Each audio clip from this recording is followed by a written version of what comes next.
this was a fear of mine because I had a board meeting today, and I was running behind. But before I can do anything in the house, Nate, my spouse, requires me to decontaminate by taking a shower. So I was like, I'll just get on the Zoom call while I'm in the shower and like mute it and have no video. And the thing that made me not do that is because I was like, someone's gonna see my tits. Yeah. And like it's So fun, there is like, a way to do that. There is a way to do it. I do it all the time. I take tons of things from the shower. Don't use the link.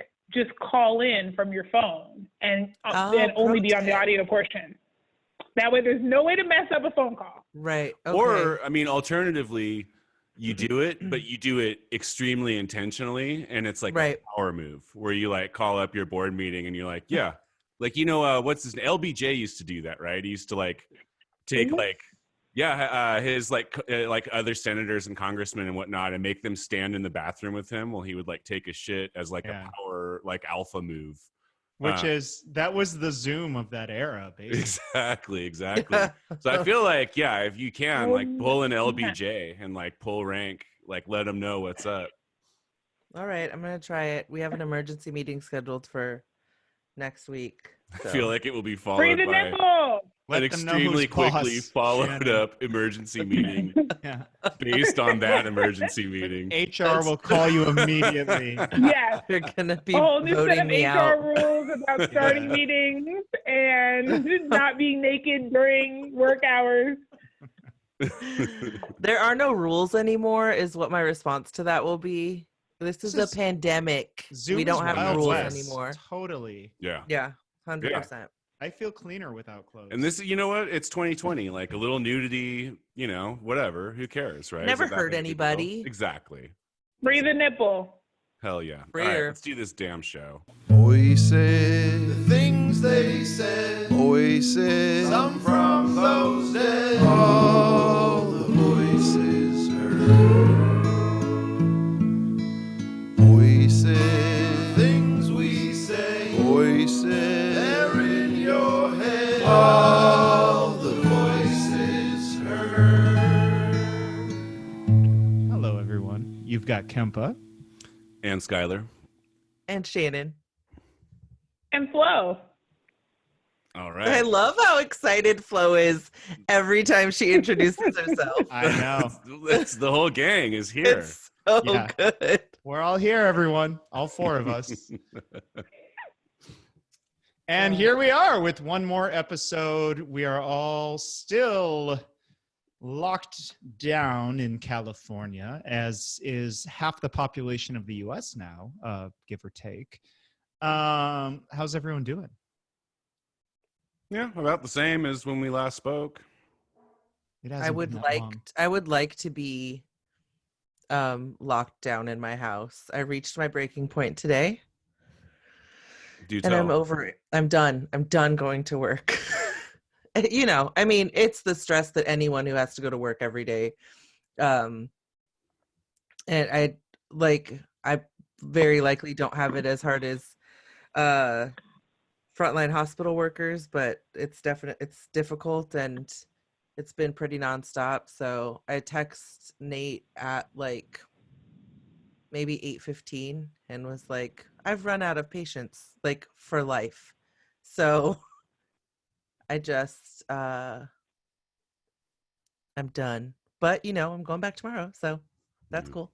Well, hey, like quick, as somebody who is not working right now, quick moment of appreciation from me, not just to you, but to everybody who is still going to work every day while this thing gets worse and worse and worse. I am truly grateful for your efforts and shit. Like, I'm like really, really rooting for you health wise. Cause, I mean, it must be fucking stressful and I appreciate you.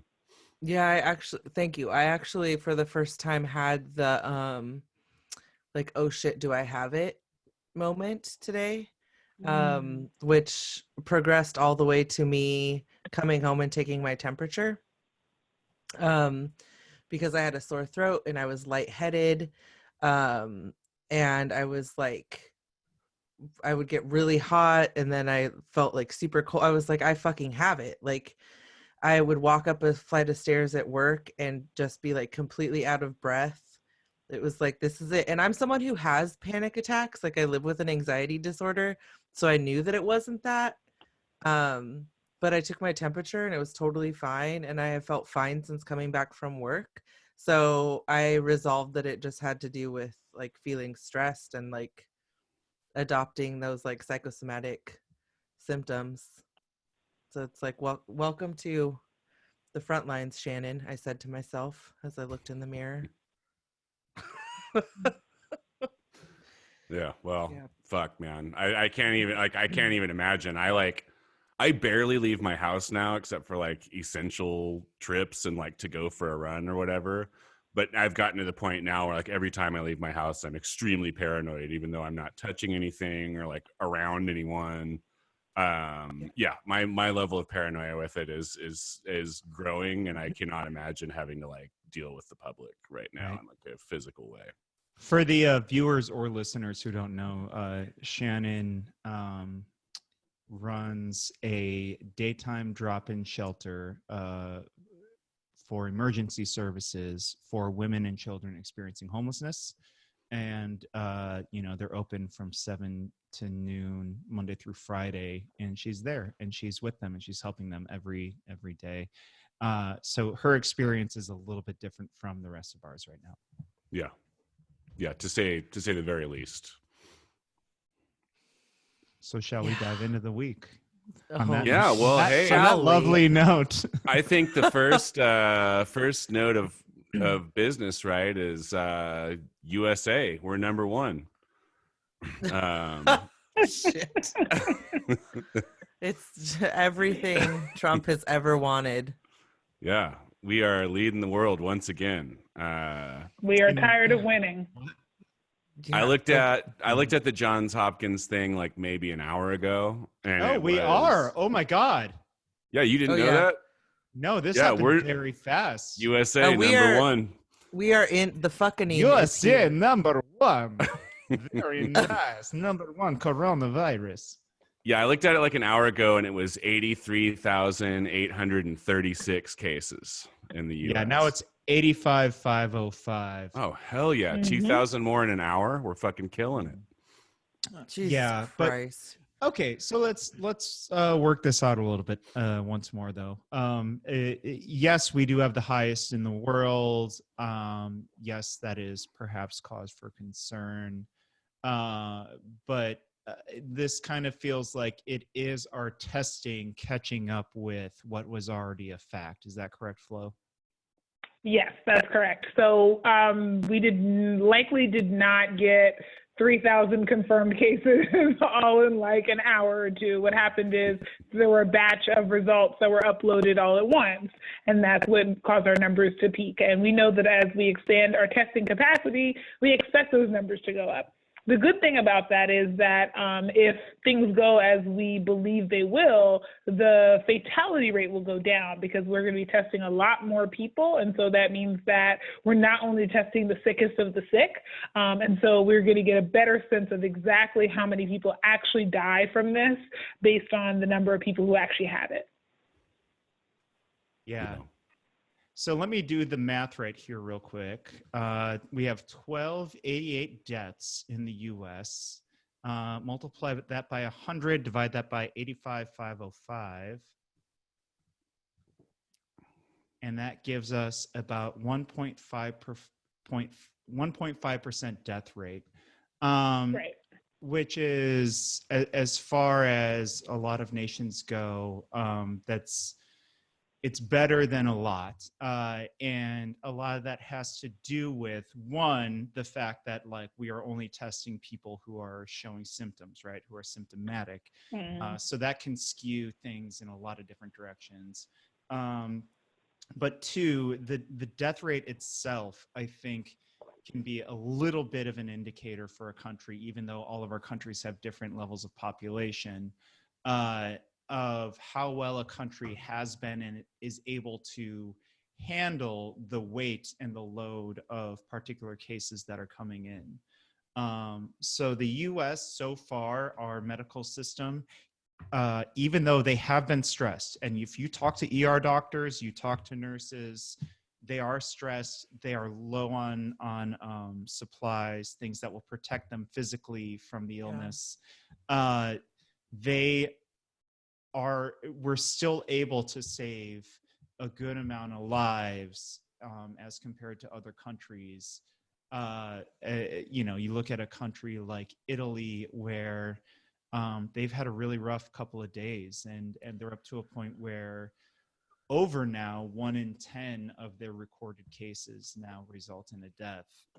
Flo, can you talk a little bit about kind of these dynamics and these numbers?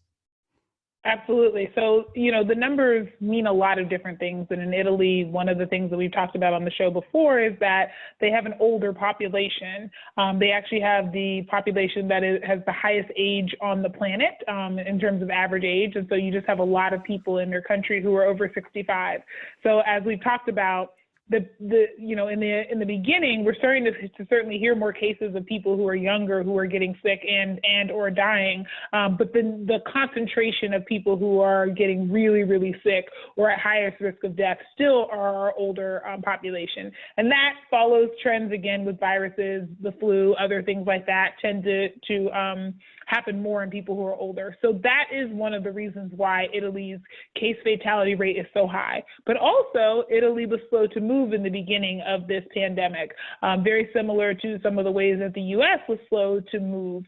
And so I think we're always caught, at this intersection of what does that mean when we're slow to move in terms of putting prevention in place. And that often plays out in who gets sick and how many people get sick and ultimately who dies, especially when healthcare professionals are not able to test and not able to necessarily treat and have to turn people away in the early stages of a pandemic, when moving them away and putting them on mandatory quarantine could have stopped the spread of the virus.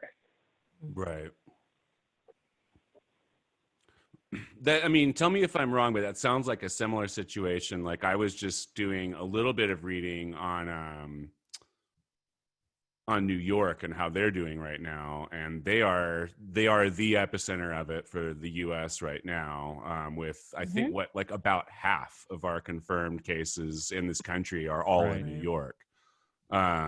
Would you say that does that the same, obviously not the age thing, but kind of the same sort of lack of prep or whatever, and then granted, like how dense of a place New York City is, That's what I was going to say. New York is a very dense place. And for most people, the majority of the population is taking public transportation, which is close quarters with people and lots of touching surfaces. And so if you just think about what we've been recommending in terms of physical distancing, right, and cleaning surfaces, if you get started on that late, you could have a case that could very quickly spread through thousands of people who were in, a car, on a subway, train, throughout the day. And so how quickly that can magnify. The fortunate thing about, being in some of the places that are a little more spread out is that they don't have that same level of concentration of people. And so we are going to see some slightly different patterns in places that have, slightly more spread out populations. Right. But so I read a thing today that suggested that, we're at the beginning of sort of a ripple effect thing, right? Where it will always start, obviously. Uh-oh. Flo, are you there? Yes, I'm still here. We just lost video on you. Yeah, we've got a little. I know. Green. That's all right. I know, but I'm hooked up on the audio, so we can just keep going. No worries. All right. Hang on real quick. That's about second 23. We'll say 3:20. So yeah, like I was saying, I was reading something today that suggested that, obviously a lot of the initial kind of impact will be in places like New York or LA, or places where people are more packed in a little more densely, and then it will spread from that out into the suburbs and out into places that are a little more rural. Is that kind of the correct way to think about it? Is that the cities will kind of get nailed first and everybody else kind of, it ripples out from that? Yes. It's basic population density. It's one of the reasons why, the first thing we said was, let's stop these large gatherings, and let's try to close down places where people tend to gather in mass, because it's much easier to spread something very quickly when there are lots of people coming in contact with potentially only even one person who's infected. So Right. we are going to see this happen in the cities, and then it's going to spread out based on how people move and how seriously people take the request to be able to self-contain. Yeah. So we don't like to talk about this guy on this show, but I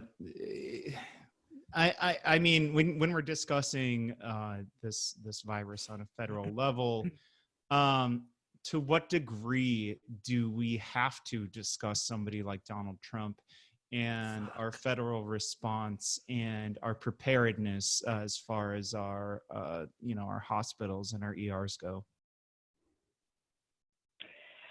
We definitely have to talk about the role that he's played, because his signaling to businesses and his preparedness for the healthcare system has been lacking.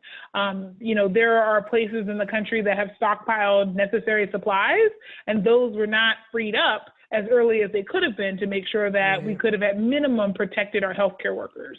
So we definitely have to have that conversation. I think also the reluctance of many people, and rightly so, to go home and stay home when they knew that their livelihoods were in question, is something that, again, we should place the blame where it really belongs, which is on the people who wouldn't allow non-essential workers to go home as soon as we realized this was going to be big and it was spreading much faster than we would possibly be able to contain on a case-by-case basis. So those are all things that reflect national leadership. And if they had said that up front, many of the states would have followed behind. And instead, it took individual leadership of states to try to shut things down. And that's a very piecemeal approach. And it ultimately lends itself to not responding quickly enough when you only have a few cases and you really could have had containment. Right. I mean, it's not like it turned into a big thing and he learned his lesson either. I mean, he's out in front of cameras, like as recently as I think today, saying that like, oh yeah, we'll be back rolling by Easter Sunday, which is, I don't know, man, bullshit. Fucking idiot. Like this. I mean, like, we all. Yeah, I know, man. I know it's not even worth fucking saying, but for fuck's sake, man.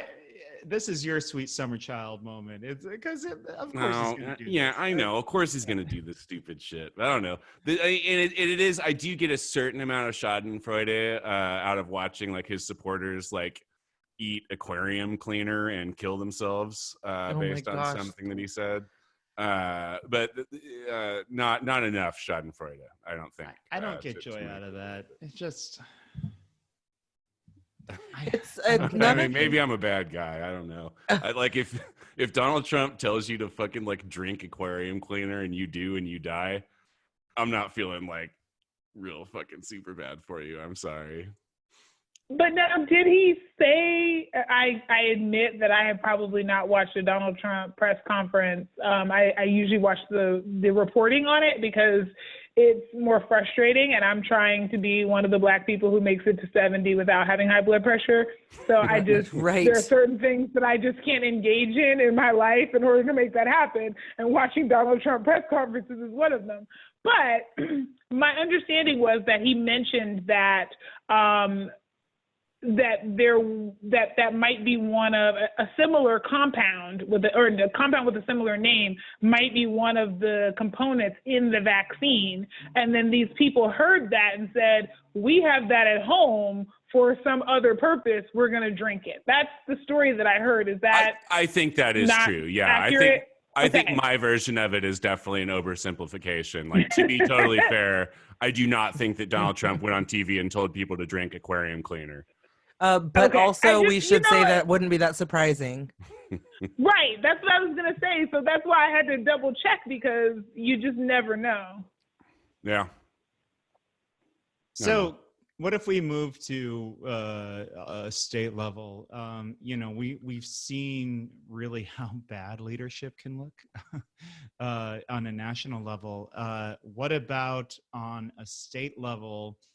how do we feel? Governor Gavin Newsom here in California had a press conference yesterday, and I gotta say, I felt a couple things. One of them was like, man, it's kind of nice to have somebody be able to have a press conference like that and to come off, in this sort of like ameliorating way that you are responding to it, right? Two, though, it's like, well, how low is the bar set where I'm feeling that way about this governor, for whom I usually feel fairly, I don't know, I like questioning toward, and like, Yeah. I want to like push them on everything they're saying. And it's almost like the bar has been put so low that it's just like, I haven't been able to respond properly on a state and local level. It certainly seems that he is good at like saying the right thing. Like he's got that pretty dialed in. Like he is good at sounding like he really is taking the gravity of the situation super seriously, but then kind of when it comes to actually like we're one of the only states of our size and kind of stature that does not have statewide eviction protections.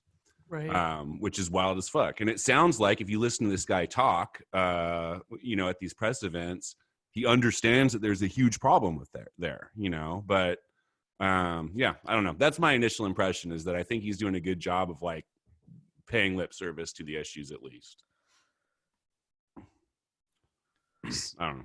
Yeah, I think when leadership is so bad, it's hard to even, you start to feel good about anything that you get by comparison, right? Right. And so I think,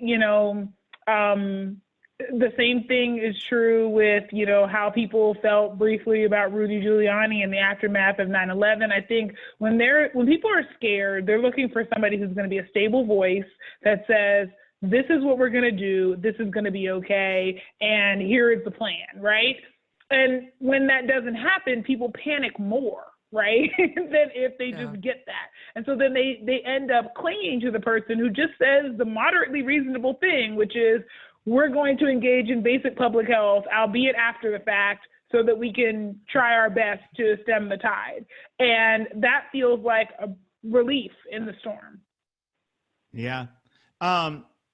We'll dive into this, I think, a little bit later, but like I think there is some sort of like, like Newsom, it's good that he's got this like more positive presence, an oppressor, but like, are we seeing results locally? And I think Shannon later will talk a little bit to the fact that like on the front of emergency homeless services, we're not yet. And I don't know. I don't know if you want to say anything now or if you want to just wait till then. Oh, I'll have things to say in 25 minutes. Sounds good. I'm going to pound another claw. All right. In preparation. Well, who wants to discuss a little bit the quote unquote moratorium that our city has put on evictions for renters as well as for local businesses? Yeah, I guess I can start with that. So, I mean, it's been like a week, like it was a Tuesday. So it would have been like a week and a half ago when the city passed citywide moratorium on evictions for renters. And like, I get super confused by this. So I want to just state for the record for anybody listening. So there is no statewide eviction protection. There is no countywide eviction protection. It is only the city of Sacramento and then a few other cities in California who have done this. But we're very lucky in the city of Sacramento, but say if you're in Elk Grove, you are not as lucky. They voted theirs down. If you are in Elk Grove and you are not paying attention to who your city leadership is, it is time to start paying attention and get that shit under control, because you got some real motherfuckers making the decisions in Elk Grove. Vote them all out except that maybe one person who said yes, and check that person's record, because maybe vote all of them out. Yeah. Yeah. They are fucking disgusting over there in Elk Grove, and you guys deserve better than that.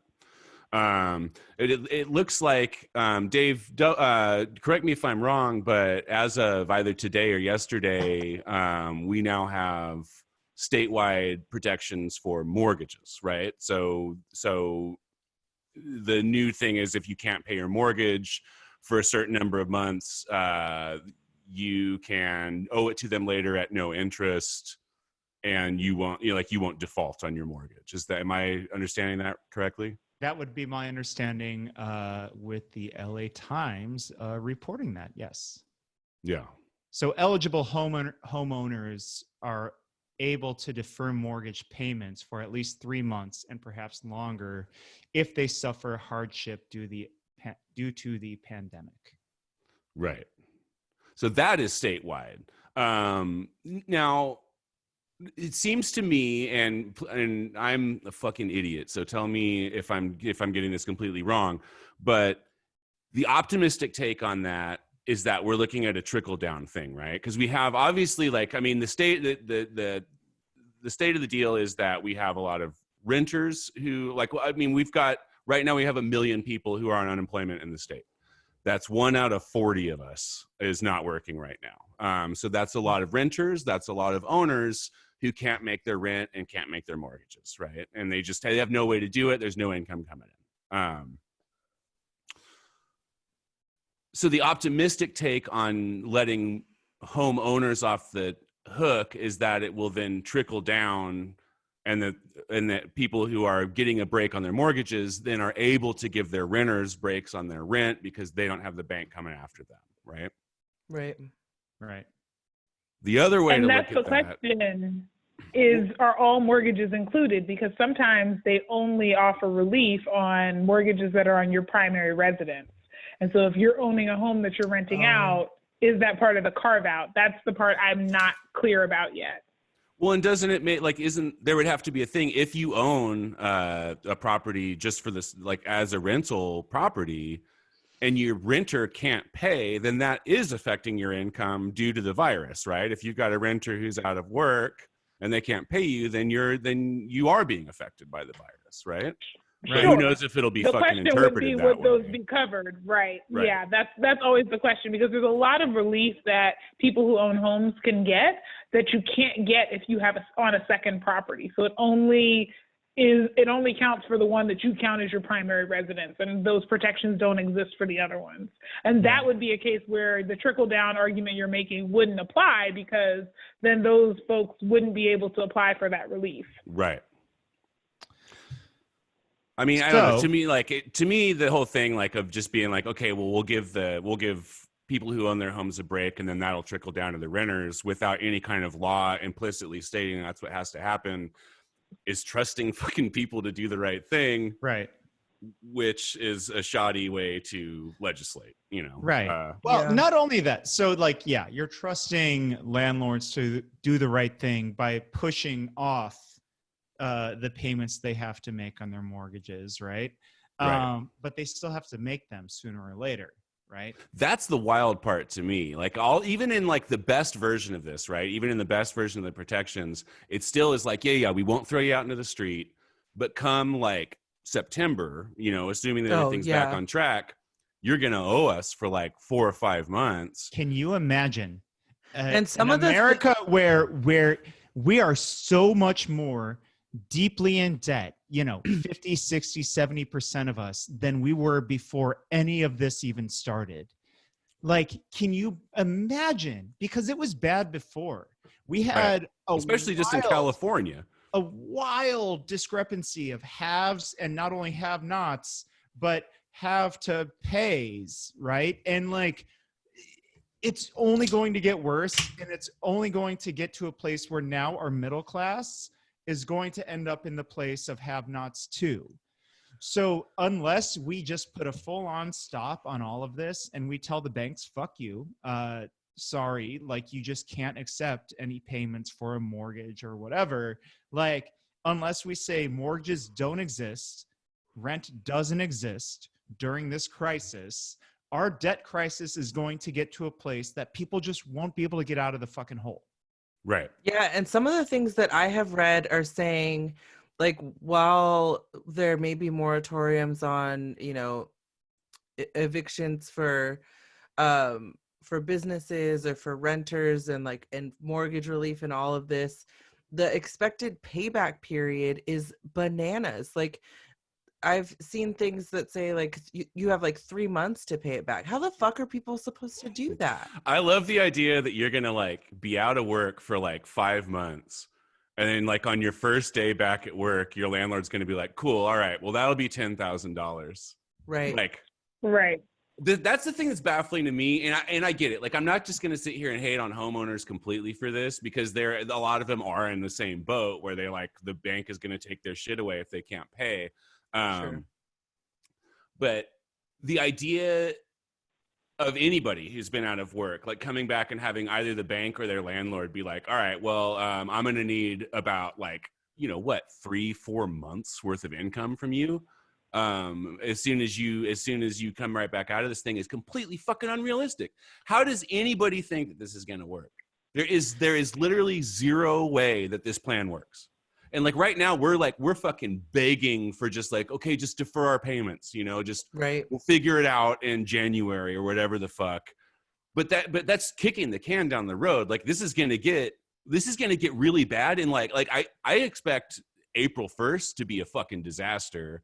But Totally. fuck that, dude. By the time we get into June or July, this is not going to be tenable. And it is based on the print. You cannot take people who don't have an income and ask them for full fucking rent payments. You just can't do it. You cannot ask them to pay it back later. They don't have any money. There is no fucking money. Fuck you, pay me. Not gonna fucking work here. For the mortgage payments, it doesn't even really make sense, because let's be honest. Let's say you buy a house for the ridiculously low price of $250,000. Let's say you get a 30-year mortgage. We're all laughing for those who are listening. Yeah, I mean, it's ridiculous. It's just for the sake of argument, right? You're going to pay $150,000 in interest on that. So the idea that you couldn't just give the person 30 years to pay back 6 or 7 months of their mortgage is you're already collecting so much in the way of interest on these mortgages. You are not hurting for money, banks. You could just say, you don't have to pay us back for these 3 months. Or you could even say, you can pay us back $10 a month for the next 25 years.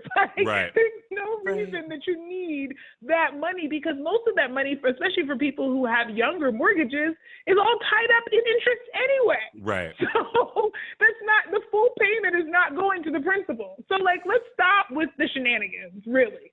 Yeah. I want to remind the listeners that and you're watching this all happen. The people taking care of you are not the politicians, certainly. It's not the banks. It's your neighbors. And it's really, I mean, we're saying it now early on, at the end of March, but it's going to become more and more apparent that we have to band together. And we have to start saying no to people. Yes. And no to things that have been just default yeses. And I want you to start getting ready for that. And it might be a little weird. And I know you're not allowed to get within 6 feet of your neighbor, but knock on that door, take 4 steps back, and start talking to them about this stuff, because this is stuff we have to get ready for. Yeah, I mean, it is just this is just a much more exacerbated and kind of emergency version. The fact that anytime anybody who's poor working class gets fucking hit with a bad situation, we get told hey, well, you should have 3 months of, bills and rent saved up in an account somewhere. You should be ready for bad shit to happen to you and be able to weather it for a certain amount of time. We hear that all the time, right? But then, I mean, now we're in a situation where the stock market is shitty for a week. So we have to throw $50 billion at Boeing or whatever. Where's fucking Boeing's 3-month plan? Where's the bank's 3-month plan? Why can't the bank take 3 months of fucking not taking an income and get us all out of this shit, And the fact that the onus is on us and not them is fucking disgusting. And I feel like people are not only starting to wake up to that, but like that, I mean, we're not in a situation where that's tenable. It won't fucking work. It absolutely will not work. All masks are off right now. Exactly. All of them. Exactly. And so like all of them for what they are. We've said this before on this show in relation to this, and I'm stealing this from a tweet that I liked, but like fucking let this moment radicalize you. If you if you aren't already fucking up in arms about the American situation, which probably, if you're listening to this podcast, there's a decent version that you are somewhere on the spectrum of up in arms about the American experience, but it like, let this fucking crank it up. Like take this shit in and understand it for what it is and let it piss you off and fucking use that anger for when we do flip around in this shit. We do not go back to the way that things fucking were in fucking February. Like that shit is over. That's old fucking news. We're not doing that again. Don't fucking let them put you back in that box. Yeah. Yep. Can we move on? Well, I mean, so not to like Skyler's got more to completely rail at this, but like, so for an example of people saying no, what was that the LA Times had that thing? So there's like a number of corporations who are just telling their landlords like, sorry, we don't have any fucking rent. We're either not going to pay or we're slashing our rent. And their reasoning is exactly like yours or mine. It's just like, well, we're not making any money. How are we going to pay you rent? Sorry. But because it's like fucking Subway and Mattress King, like, and they have an army of lawyers, they can do it. Right. Well, here's a quote from this guy. So this is one of the this is a quote from the mattress firm. These guys say the decline in revenue and forced store closures across the nation are more drastic, compressed, and immediate than we originally anticipated. The company wrote in a letter reviewed by Bloomberg. Our need is now more severe, the firm said, invoking the virus as a force majeure event that will prevent or prohibit us from paying rent. Which is the fucking case for everybody who's paying rent right now. So just keep that in mind that like that's viewed as like a legitimate fucking thing for a company to say like, hey, look, our profits are here. We don't have rent. Sorry, that's how it is. They're allowed to do that. You're fucking not. These guys also say, we appreciate, I'm just not going to read this whole thing. He goes in to say, he says, we appreciate our landlord partners and the responses have been encouraging so far. Can you fucking imagine being able to say our landlord partners in a fucking sentence and like keep a straight fucking face? Yeah. Right. Like, I don't know. There's like two different games being played here, but they're happening the exact same way. It's just that you're not a fucking mattress chain. You're just some idiot like me who works at a fucking hotel. I reached out to my landlord company. It's a nonprofit, and they have a history of trying to take care of people who don't have much money. And I was like, what are you doing to take care of your tenants during this time? Because they've sent no letters yet. And they basically copy pasted the city's directive on tenants. So they're doing shit. And if they're not doing shit, I guarantee the less good landlords are doing a lot less shit. Oh, yeah. People are fucked. This is all fucked. I reached out to my... I do know that Mind, M-Y-N-D, a Bay Area-based fucking landlord company, that they have been raising rent on people here this month. They did it this fucking month. What the fuck is that? And they did the limit. They did 8.5%. It's because I think they know that like because I believe that we will get to the point where Newsom just signs in statewide rental protection, and they're trying to get ahead of that fucking curve, right? But listeners, I'm just saying, look up Mind and find out where they are, and just think about it, and love to think about it. Right. I mean, and by the same token, like I have been hearing some like anecdotal tales. I don't have any. I reached out to my land company about this about 10 days ago, and it's been radio silence. But I have heard stories from some land companies around towns or local landlords who have been extremely cool and have been, have kind of met people where they are and have been like, look, I know it's a tough time for you. You can pay rent when you can pay rent, but in the meantime, don't worry about it. I think that's extremely rare, but if that's you and your landlord is being, for starters, if you're that landlord, fucking thank you. But also, please advocate alongside us with rent and mortgages should not exist at all. They Yeah, shouldn't yeah. exist I at mean, all let's right now. if we're gonna be This if is we're gonna not a get right time for down to any the of that. nitty gritty, Yeah. owning property so that you can rent it out at higher prices to people who are more vulnerable than you is completely ethically bankrupt on its face. But we all have to live in this capitalist hellhole, and if you're fucking making a couple extra bucks doing that, and you are also being extremely cool with your tenants when things are bad, Be a thank human. you. Like, you fucking deserve a thank you, and if you're that tenant, thank your landlord for that, because most of us aren't getting anything like that. And I still stand by the recommendation that, like, if the banks would say we will only collect principal after the fact, and I'm moderating at this point, right? Like, if you only collect principal after the fact, that could be a huge savings to so many people. You should just wipe them out. But, like, if you're at least going to collect the principal afterwards, that would be, again, the majority of many people's mortgages are interest. And so if you could just wipe out the interest and then give people several years to pay it back, that could be $10, $15, $20 extra a month that they could gladly pay you back, because it would just be so much less and over a much more reasonable period of time. Like, I think it just makes sense to wipe them out. But if that's not reasonable, like, here are 10 other things we could do other than just deferring this, collecting more interest on it in the process, and then asking for everything plus interest in the future. Like, I'm just trying to put on my policy hat of, like, do something, but this right here is not going to work. You're just literally kicking the ball down the road more, and we're going to have to come back to face this in the future, and it's not going to look pretty for the economy. It's going to get brutal. Whatever that is, because I don't actually know what the economy is. Yeah. Well, Flo, I'm a little mad you're not letting us anchor on the show. You're giving other options.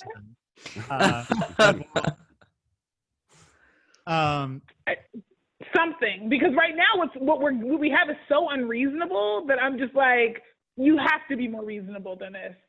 Yeah. Well, I mean, I the think other it's side of it too, reasonable. like you have to understand, if you don't give people a reasonable and legal way to fucking make ends meet, people are going to become unreasonable and do illegal shit as a means of fucking survival. So start thinking about that fucking shit now, not in August when we're fucking eating each other in the goddamn street. And they don't understand that yet. They don't understand how serious this is getting for regular people, but they will. They'll learn. And I'm a little concerned about that.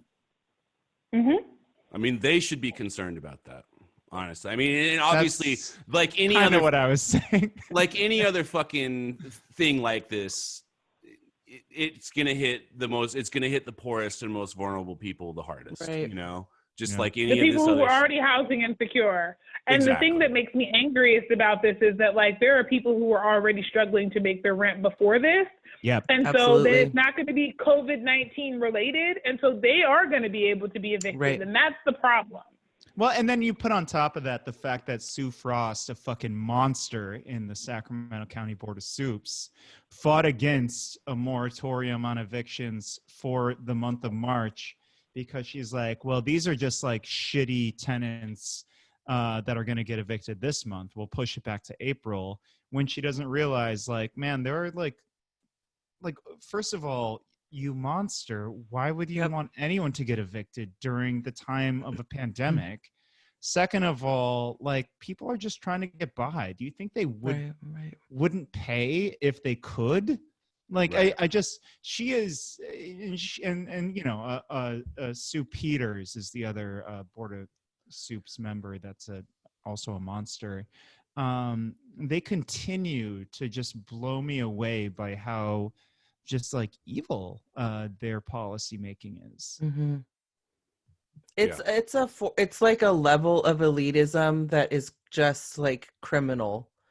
Like, it is. I can't even. I don't understand when the world and our community is just like falling apart under this shit. I cannot imagine sitting in a seat of power and saying, you know what? Yeah, we should definitely evict people. Like, what the fuck are you talking about? And then let's also think about like the longer term consequence of that the people who are struggling before the coronavirus to keep their housing, that if they are to get evicted, they then are not going to be able to secure housing for themselves through this because they've lost their fucking jobs and they can't prove that they have any income, and they no longer have any rental history. Like, this is just, I would like to think that they don't understand the magnitude of their choice to give them like the tiniest benefit of the doubt, but I know that they're just evil monsters. Well, it's also oh, go ahead, Flo.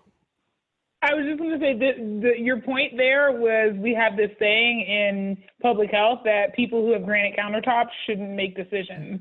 And it's because if you have granite countertops, you are in the global 1%, and you're likely also pretty high up in the percentages, not the 1% here. And so your experiences likely are very divorced from the experiences of everyday people. Yeah. And so you're not gonna have the same level of empathy unless you try really hard. And so it's obviously not a blanket, thing. Like, there are some people who could do that job well, but generally speaking, that's part of the problem, is that you have people with so much privilege being the ones making the decisions, and they don't see the impact and can be buffered from it. I mean, here's what I was going to say is, it's not even a matter of like empathy or people not having to care about shit or whatever. Dude, it's at this point, taking care of all of us is self-preservation. Like, I was talking to somebody the other day who was like, hey, I'm trying to live my own life. Like, homeless folks, I just don't have the bandwidth to like be thinking about that. I've got enough going on. And my response was like, all right, man, like, I mean, I hear you, because we've all got a bunch of shit going on. But at the same time, if all of us get better, but the fucking homeless population doesn't, as soon as we open our doors back up, coronavirus comes right fucking back, it's not just caring about people who have it worse than you at this point with this thing is not just empathy, it's self-preservation.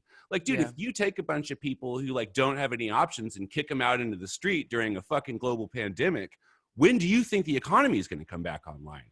It fucking won't. All of us have to get better in order for that to happen. And you can't do that by fucking keeping your boots on people's necks. We have to make sure that homeless people have what they need. We have to, our unhoused people, I'm sorry, I'm using shitty terminology. You have to make sure that poor folks have what they need. You have to make sure that working class people have what they need. You need to start at the bottom and work up, because if all of us aren't okay, then none of us are okay. And that has been sort of like a, I'm losing the fucking word for it. It's been like an idea, it's always been a socialist idea that society is only as strong as the way that we treat our most vulnerable citizens. But at this point, it's a fucking provable reality. Everybody needs treatment. Everybody needs this shit. And it doesn't matter if you're fucking sitting at the top of the hill. This shit will reach out and touch you until all of us are on better ground with this, So this is the church I want to show up for Easter. We see this happen with other things. I mean, like, I always ask the question about climate change, like, how does it, I mean, I get if you're an oil company tycoon, like, why you would want to deny it, because your day-to-day livelihood is reliant on something that is actively contributing to the change in our climate. But like, for everybody else, you do know we all have the same allocation of air, right? Like, you do know we have the same water to drink. Like, it makes no sense to pretend this isn't happening, because what do you think you're going to be drinking, and what do you think you're going to be able to breathe? So I'm with you in the same level of frustration, which is that, like, at some point the self-preservation, sort of like evolutionary thing doesn't kick in. Like, at least do something to save yourself, which would save a lot of other people too. Right.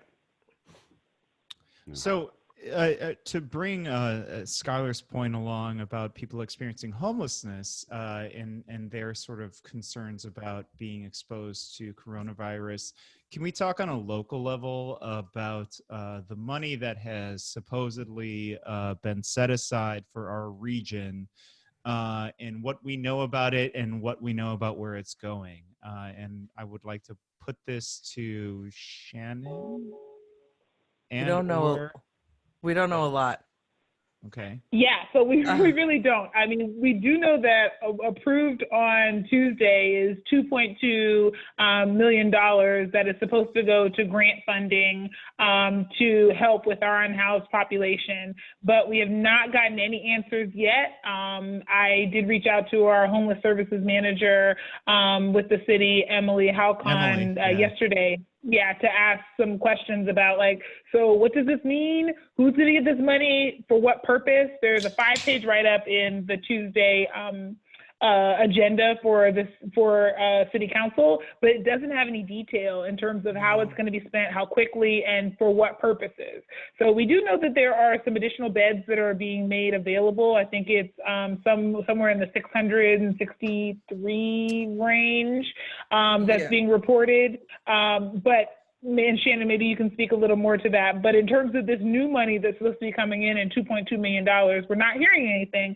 And I can't even get an answer on where the original $250,000 that the city committed was going. But we know where that $1 million to the businesses went, right? It disappeared in 2 days. So it's just interesting to me how you can get a quarter of the money and we still, weeks later, don't have an accounting for exactly where that's going. And even people like you, Shannon, who are working in this industry are like, I have no clue.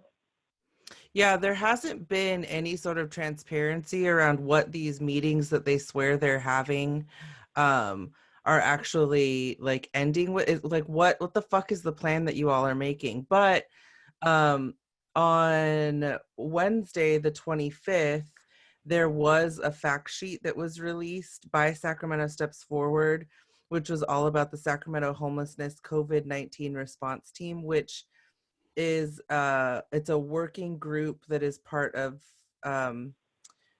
includes the city, the county, Sacramento Steps Forward, and SHRA, the Sacramento Housing and Redevelopment Agency. And so they're reporting on some of the work that they're doing. For example, adding 200 beds in existing shelter programs, operationalizing 200 motel rooms with services, offering sanitation supply. So they say they have delivered sanitation supplies to 14 homeless service providers. They did not list who those 14 are. They're stating that food and medicine distribution is underway for higher risk clients, that they've held initial conference calls on safety protocols to homeless service providers with county public health, and SHRA is expediting 200 housing choice vouchers for homeless families. So that is where that 600 bed number comes from, but we don't actually know where any of those beds are. Like, I can tell you that from where I'm at, we have not connected anyone to a service provider to get one of those 600 beds. And the other thing is they report those things that I just read as actions to date, and those same things are reported under their projects that are currently underway. And so nothing is underway. So what the fuck?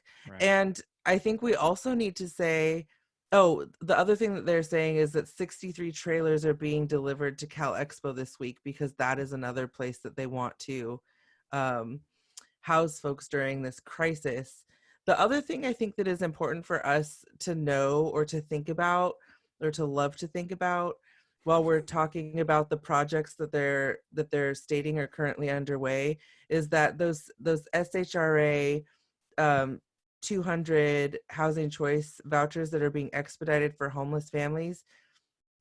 What the fuck? How are families experiencing homelessness going to find someone to rent to them who takes an HCV? Like, I'm sorry, a housing choice voucher. Like, during this time, there's no fucking landlord that's going to say to a family who's experiencing homelessness, yeah, totally, come on in, I'll take your voucher. Like, that's a piss poor way to get families housed. What they need to do is master lease a bunch of fucking units and put families in that way. Like, it's bullshit and it's infuriating. What does master lease mean? That's where like the county would hold the lease, and then the county would put people into housing. Okay. I like Flo's like octopus claw. That's always how I think of a master lease. Like So when the county Everything's in there. has a claw, The county takes the claw and has its then claws out. They pay Right, and- things out, and then you pay them, and so Right. And but less discrimination. less discrimination, and also there is a benefit for the people who are getting that housing under the master lease, because they still get to report that as their rental history. Right. So Right. and it's generally cheaper, and it's it's not maintained by some fucking slumlord. So anyway, I mean, the city and the county are saying that they're doing a lot, and I mean, someone spent a lot of time on this fucking infographic, so there's that they're doing that. So we're pushing Support the time. art. We're pushing time. Is there any final thoughts on this topic? I think, like, my final thought on this topic is that we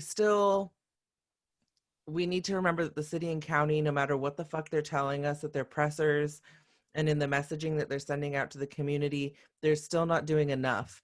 And they can say that they're offended by that kind of criticism all they want, but they're not doing enough. They need to do more, and they need to do better. This is fucking bullshit. Like, we've got 5,000 plus people experiencing homelessness on the streets of Sacramento on any given night, and those folks' lives are at risk. I mean, every day that goes by, I get more and more people coming to me terrified.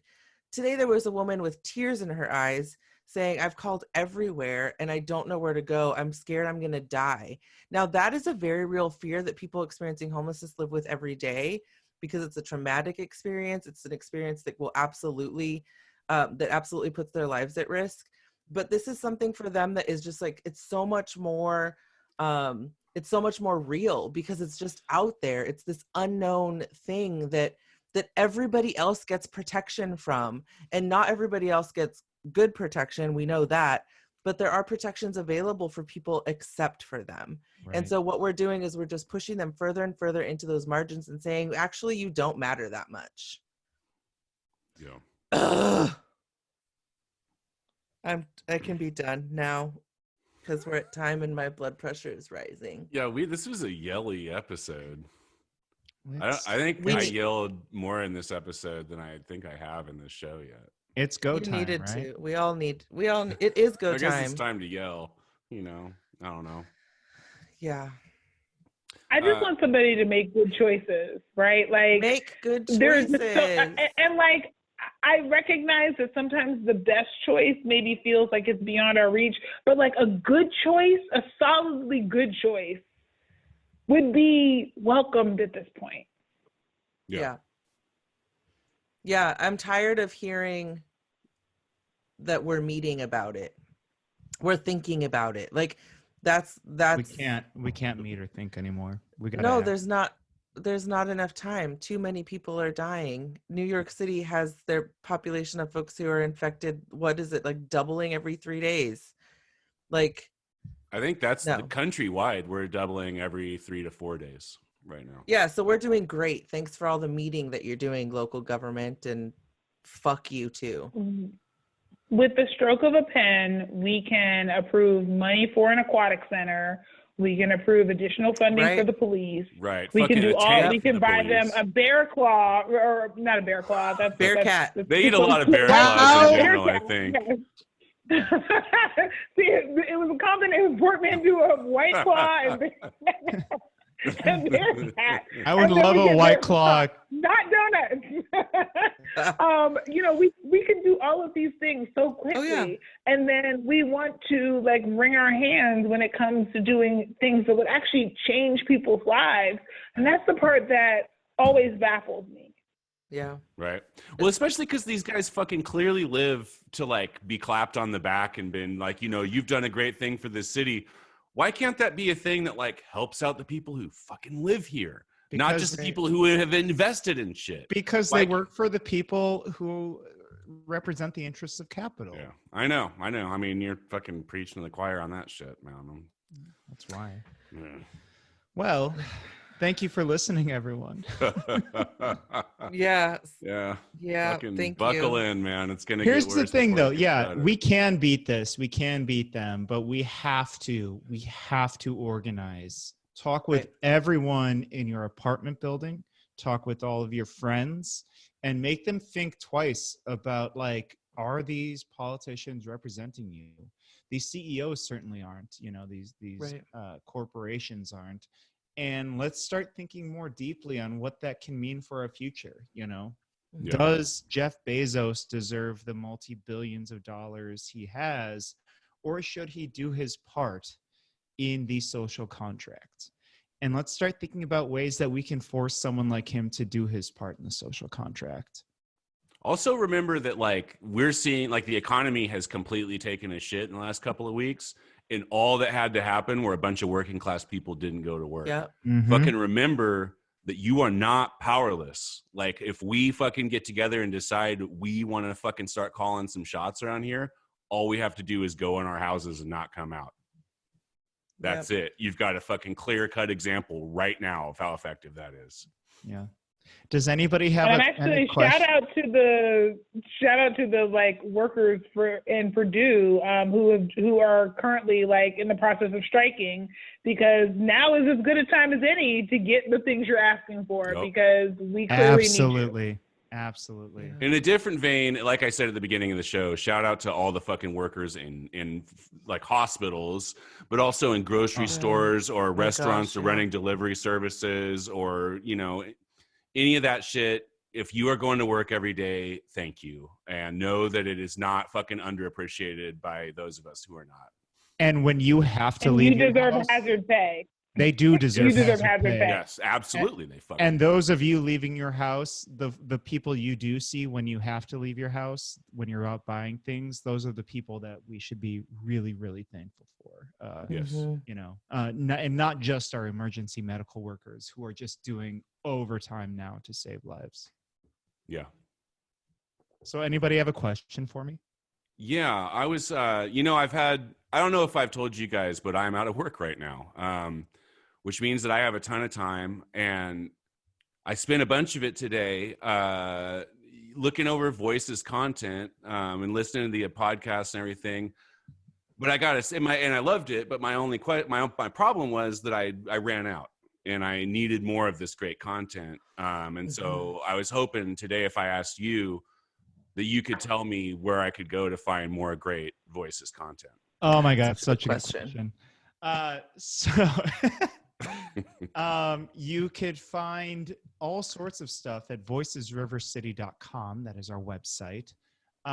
If anyone chooses, and again, we know that this is a crazy time. We know that people are out of work. So if you don't have the money, that's fine. But if you do have extra money, if you are working, and if you do want to help us keep doing what we're doing, our Patreon is patreon.com/voicesrivercity. We are all also on Twitter, and we have a lot of fun there. I am, Kempa at YOUKNOWKEMPA. I am Guillotine for You. That's Guillotine, the number 4, YOU. I'm Shannon D.Stevens. And I am Flojaune, FLOJAUNE. That's us. Look at us. We're cute. Yeah. So thanks everyone for listening. Yeah. Thank you as always to Be Brave Bold Robot for your fun music. It's a bright spot in these dark times. really And is. we love all you listeners, and just thank you all for being you. Oh, yeah. And if you are a podcast listener, which you most likely are if you're listening to this right now, if you would like to see us in the flesh, because we're doing Zoom calls now, because we're all socially isolating, we are uploading our Zooms of these episodes to our YouTube channel. So we will be posting those around social media too. If you prefer to watch your media instead of just listening to it, we got you covered. You can watch me hide my burps. Yeah. White Claws are very You can watch burpy. me drink out of this King's cup. from Yeah, when you can DeMarcus Cousins Look at appreciate us was go. granted. all of Flo's various cups that she's been using to drink White Claw out of. She came into the show and immediately put our White Claw game completely to shame. Gosh, She raised the bar on us in a huge way. It's good to have a Kings fan on the show. That's what I like. Or like Okay. another person who cares about sports. Yeah. No, I actually Yeah, I care about not it. sports. Not I don't talk about sports with you too, so I'm glad to have Flo on here with me. it. All right, everyone. Well, stay healthy, stay Yes. sane, Mm-hmm. and yeah, keep your head up. Let's Please go. do. We're all getting through it together. Do not be afraid to reach out to people who you know need some extra support. And if you are one of those people, do not be afraid to ask for that support. We're all here for each other right now. Yes, That's true. Stay home and reach out. please. Thank you. Bye. Bye, everyone. Bye.